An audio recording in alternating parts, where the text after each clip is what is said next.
Hi, you guys. Hi, you guys.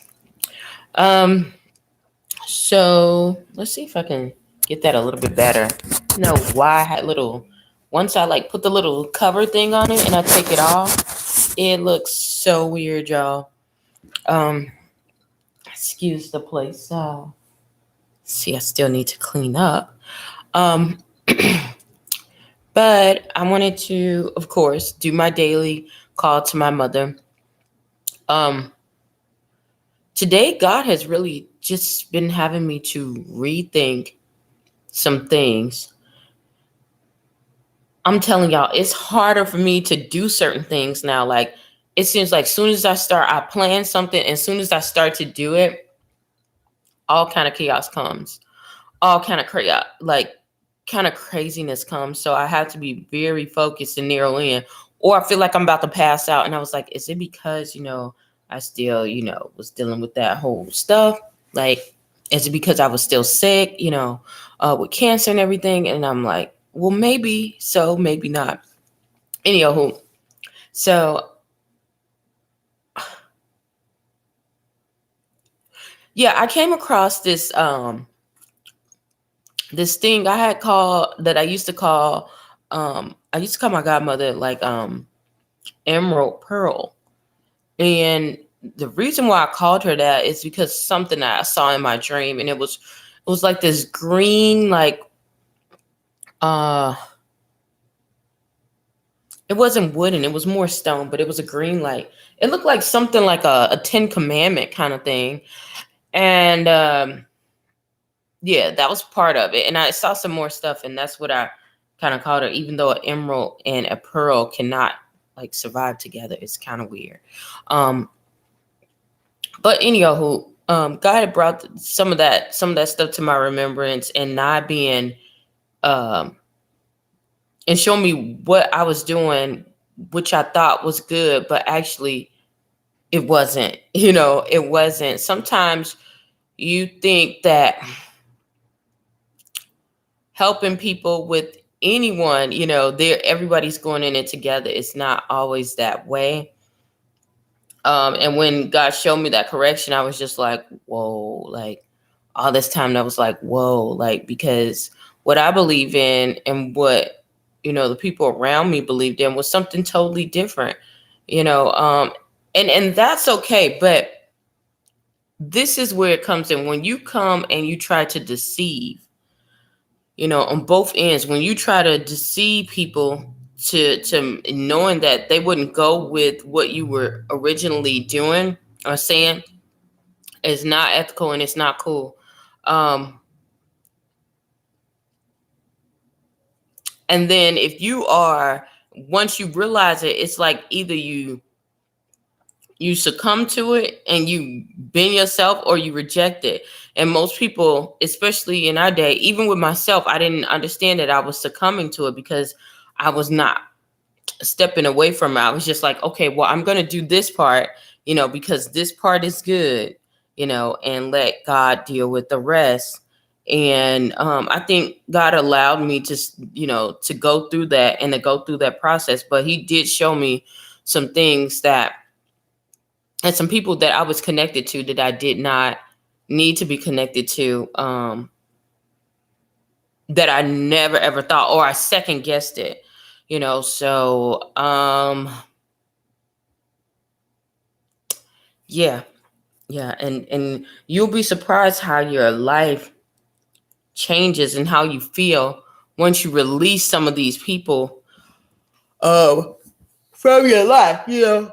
Sometimes I get so afraid. Sometimes we as people get afraid of losing people that we accept a lot of things. There are a lot of people who are in relationships that they know are diabolical, knowing the person is cheating on them, doing all types of stuff, but they're staying with them because they're saying eventually they're going to get better. But deep down inside, they feel like they can't get any better and they don't want to accept less because they already feel at a level of anxiety and a level of desperation.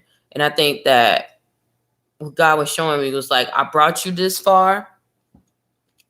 I can carry you the rest.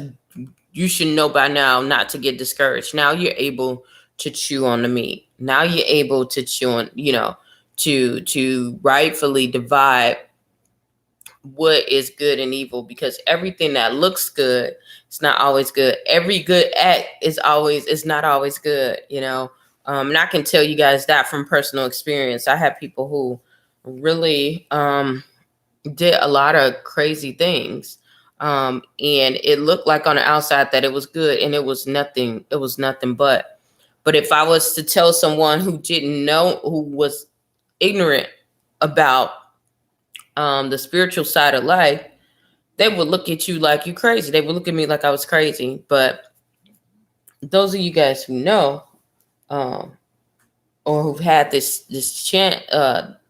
time to walk with God, know. Another thing that I have been kind of grateful for is what's going on now. But I still have to stay prayed up, and I ask God for repentance and cover me the whole time. But the things that I was going through, I see now that God is protecting me from, and some of the people are going into that chapter or into that phase of that.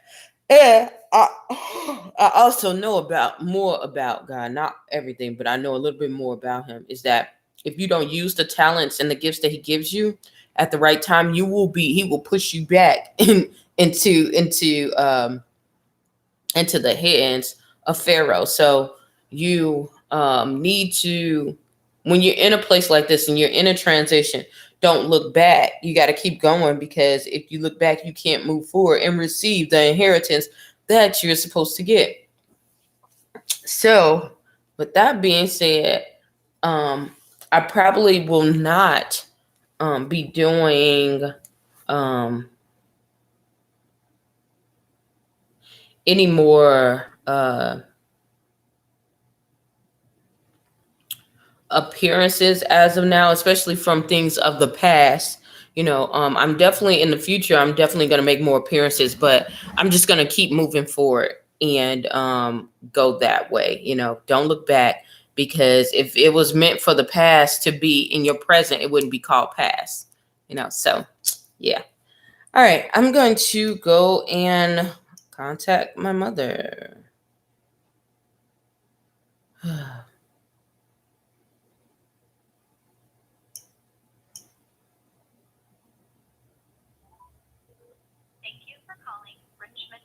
Hospital. Please listen carefully.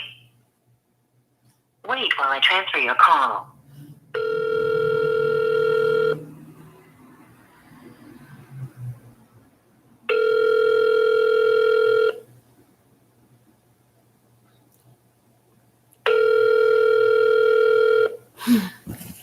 I'm tired.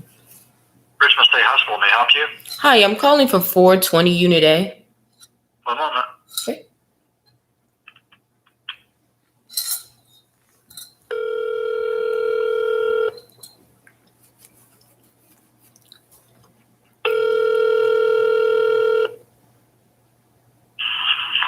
This is Lloyd. Hi, I'm calling for Patricia Dean. Do you have the unit code? Yes, it's what you said, 420 Unit A. You said Patricia? Correct. All right, give me one moment, please. Thank you.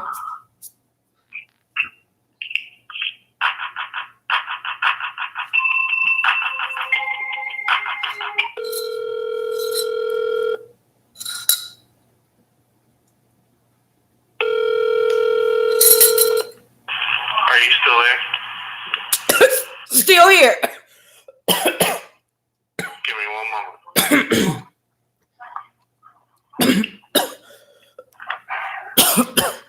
Miss Patricia? Miss Patricia? You got a phone call, darling.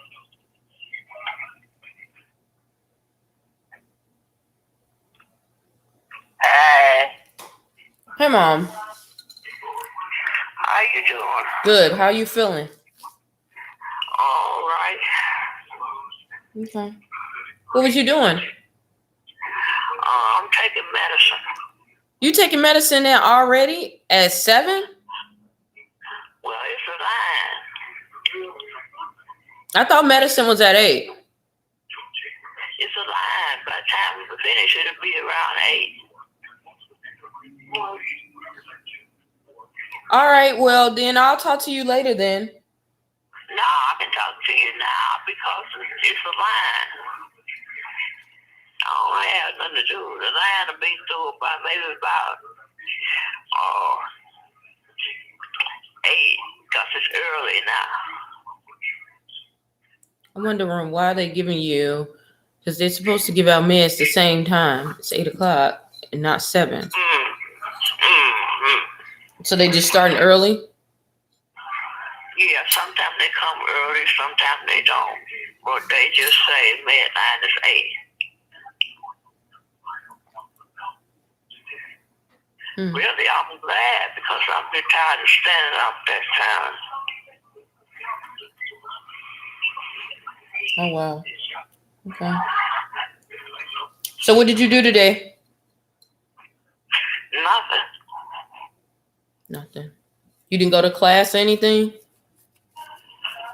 Sure didn't. Why? It was too cold in here.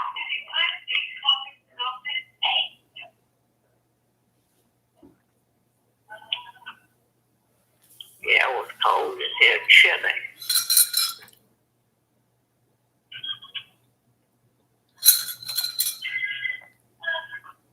Okay. All right. Did you go to the gym? I didn't do nothing today. Okay. And nobody hardly did anything either.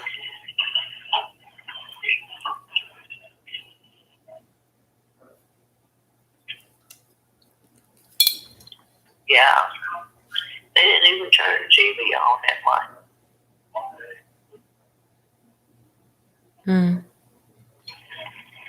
Did you talk to your case manager?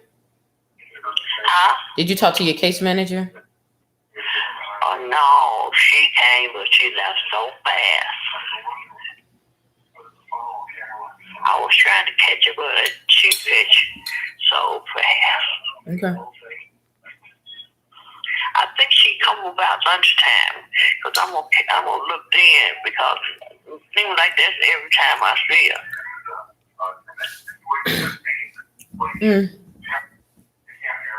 Okay. All right. Have you talked to your sister? Rose, no. I have to. Oh, I can make the call tonight, can I? No. You can't make it until Saturday. Your days are Tuesday. Tuesday and Saturday. This makes me mix up. Yep.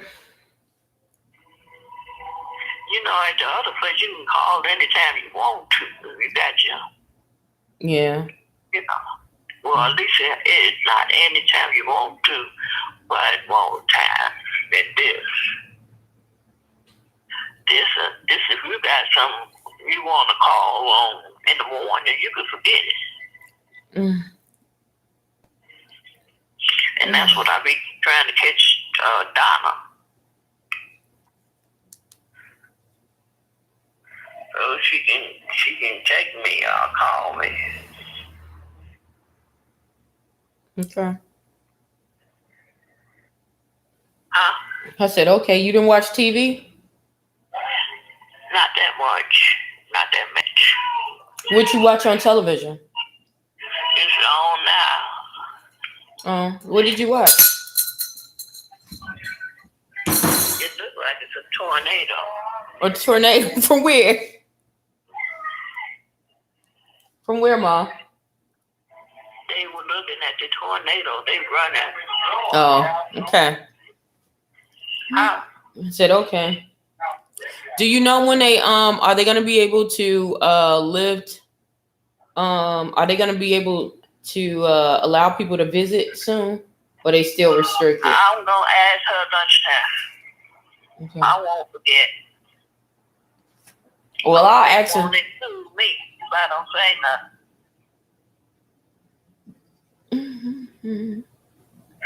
You know? Yeah.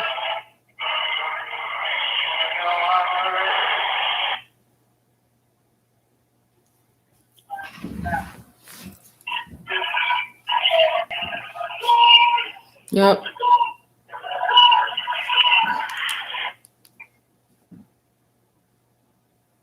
Okay, Mom. Well, I was just calling to check up on you. Thanks for calling. You seem like you seem like you kind of busy, so I'll talk to you later. All right. Love you. Love you too. Later. Later.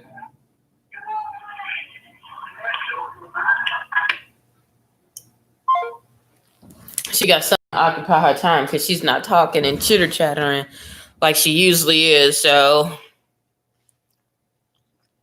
yeah.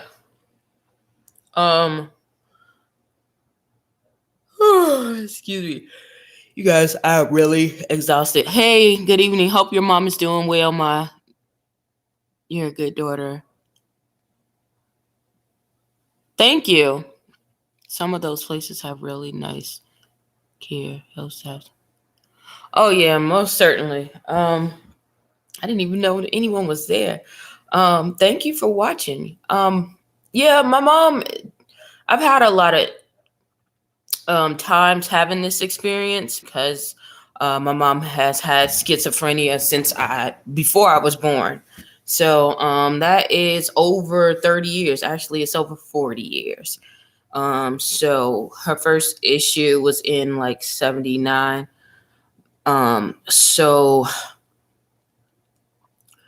most of those times, growing up, I didn't really get to see most of them like like most people do when they have children who have parents with schizophrenia because she was in prison because of her schizophrenia. I'll show you guys that. But I think I linked it at the top. But from the time I was I 15 or 14? It's like 2015 on up. I've seen it firsthand and had some of the reactions to it.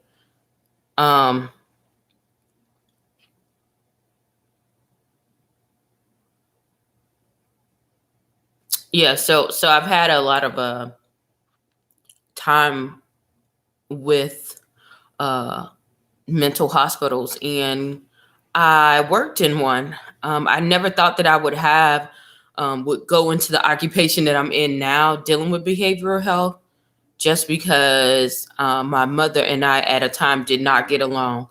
And I did not understand it because one minute she would be very, very nice and very, very loving and very like my mother, when she's at her saying so, she's really kind of diplomatic.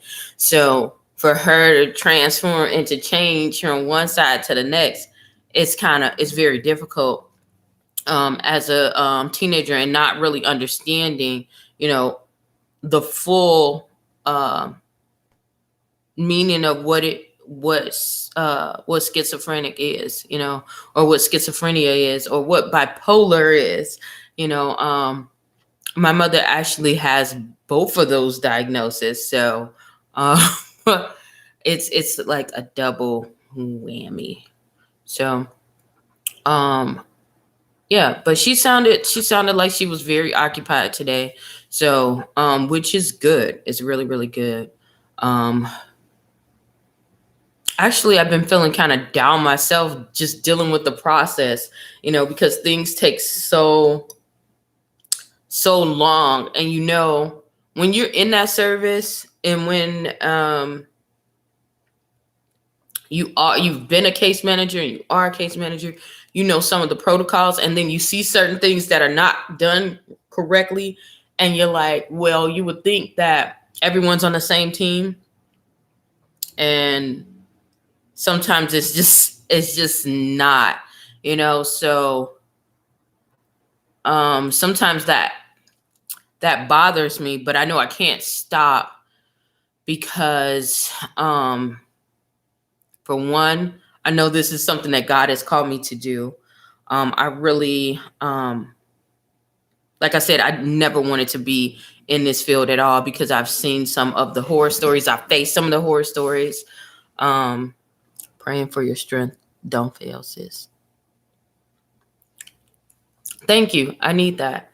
And I've seen some of the trials and some of the hardships. And I know that me speaking about it and doing what I am doing about it and going back into pageantry about it and opening up the shelter is going to help people beyond my lineage, beyond my lifespan. So, and I think that's the main reason we're not on this earth, just to impact people while we're here. You haven't done anything if the only thing that people remember you by about what you are now, you don't know the impact until after your lifespan, and which is called your legacy. Call a legacy, but I call it the internal you, but because it's what what your life is about when you leave, and that's what I want more than anything, to make an impact that breaks a lot of barriers and that helps people in the process. If you're not helping people, if you're not being a solution to someone's problem, what are you doing? Yeah, so that's what I want to use my gift for. So right.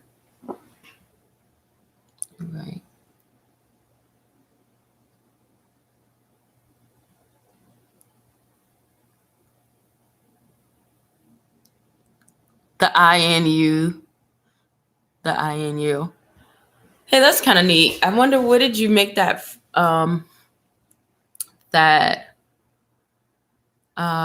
label for, the INU?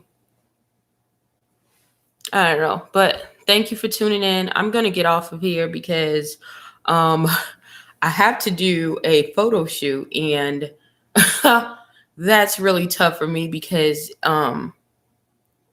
I don't know. I still kind of have flashbacks of how I was treated before dealing with pageantry, and people don't understand that. That's a whole nother ball game too. Like, the hate is real. People will come after you for so many things, and you don't even know why. You don't even know why. You don't even know why. So it definitely frightens me. It's a great thing. I love to dress up. I have a my own cosmetic line. So, and I've had that for 3 years. So I'm very grateful. It's doing very well. But I always have that fear when I do it, because I the only thing I can remember is people like literally attacking me at everything. Like, people think that you have like thousands and millions of dollars, like you just hit. It's called Bubble Eye Blowfish. I'll leave it in the link. Thank you. So yeah, it was just it was really scary for me, and it took some time for me to recuperate. I mean, people were breaking into my home.